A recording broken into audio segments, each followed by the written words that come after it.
नमस्कार शेतकरी मित्रांनो पुन्हा एका नवीन व्हिडिओमध्ये तुमच्या सगळ्यांचं अगदी मनापासून स्वागत आहे। मित्रांनो, देशाच्या अर्थमंत्री निर्मला सीतारामन हे येणाऱ्या 1 फेब्रुवारी रोजी देशाचा 2025चा अर्थसंकल्प सादर करणार आहे। तसेच या अर्थसंकल्पाकडे देशातील तसेच राज्यातील सर्व शेतकऱ्यांचं लक्ष आतुरतेने लागून आहे। कारण मित्रांनो, या अर्थसंकल्पामध्ये 2025चा जो अर्थसंकल्प आता सादर होणार आहे, या अर्थसंकल्पामध्ये शेतकऱ्यांसाठी काही घोषणा केल्या जाऊ शकतात का? त्यांच्या पिकाला काही भाव वाढण्यास मदत होऊ शकते का?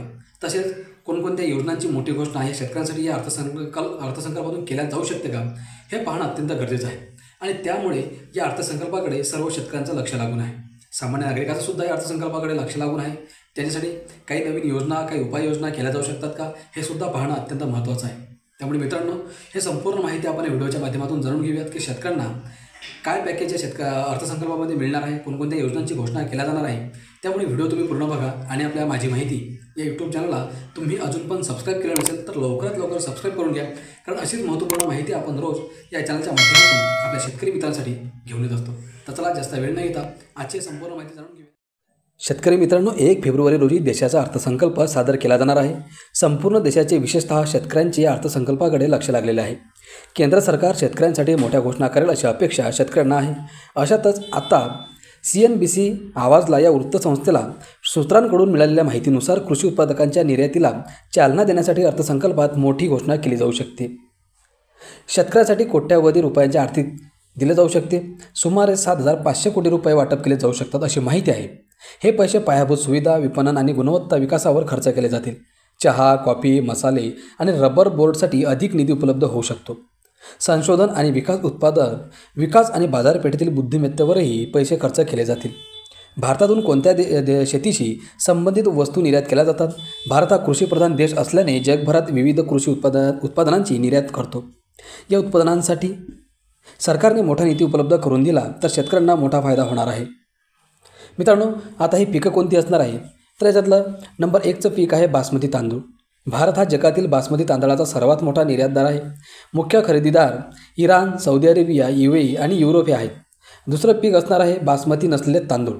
बासमती नसलेले तांदूळ आफ्रिकन आणि आशियाई देशांमध्ये मोठ्या प्रमाणात निर्यात केले जातात। तिसरं पीक असणार आहे गहू। दक्षिण आशियाई, आफ्रिकन आणि मध्य पूर्व देशांमध्ये भारतीय गव्हाची मागणी जास्त आहे। चौथं जे पीक असणार आहे ते आहे मसाल्यांचं। भारताला मसाल्यांची भूमी म्हटले जाते आणि तो जगातील सर्वात मोठा मसाल्यांचा निर्यातदार आहे। काळी मिरी, हळद, आले, वेलची, धने, जिरे आणि लाल मिरची यांचा मुख्य खरेदीदार अमेरिका, व्हिएतनाम, UAE आणि जर्मनी हा आहे। 5वं आणि महत्त्वाचं पीक आहे चहा। भारत हा जगातील आघाडीचा चहा निर्यातदार आहे, ज्यामध्ये आसाम आणि दार्जिलिंग चहा विशेष मागणी आहे। प्रमुख खरेदीदार देश रशिया, UK, अमेरिका आणि इराण हे आहेत। 6वं महत्त्वाचं पीक आहे कॉफी। भारत प्रामुख्याने रोबास्टा आणि अरेबिका प्रकारच्या कॉफीचे उत्पादन आणि निर्यात करतो। प्रमुख बाजारपेठा युरोप, इटली, जर्मनी आणि बेल्जियम ह्या आहेत। 7वं पीक असणार आहे डाळी। हरभरा, मूग, तुळस, उडीद आणि मसूर यासारख्या डाळी दक्षिण आशियाई आणि आफ्रिकन देशांमध्ये निर्यात केल्या जातात। 8वं जे पीक आहे मित्रांनो ते आहे तेलबिया। तीळ, शेंगदाणे, मोहरी आणि सोयाबीन भारतातून निर्यात केले जातात। याशिवाय सोयाबीन तेल आणि इतर खाद्यतेल खरेदी निर्यात केले जातात। 9वं पीक आहे अतिशय महत्त्वाचं ते आहे कापूस। भारत हा कापसाचा प्रमुख निर्यातदार आहे। त्याचे मुख्य खरेदीदार देश बांगलादेश, चीन आणि व्हिएतनाम हे आहेत। 10वं पीक असणार आहे ते आहे गूळ आणि साखर। मित्रांनो, भारत हा साखर आणि गुळाचा प्रमुख निर्यातदार आहे। मुख्य खरेदीदार देश इंडोनेशिया, मलेशिया आणि आफ्रिकन देश हे आहेत।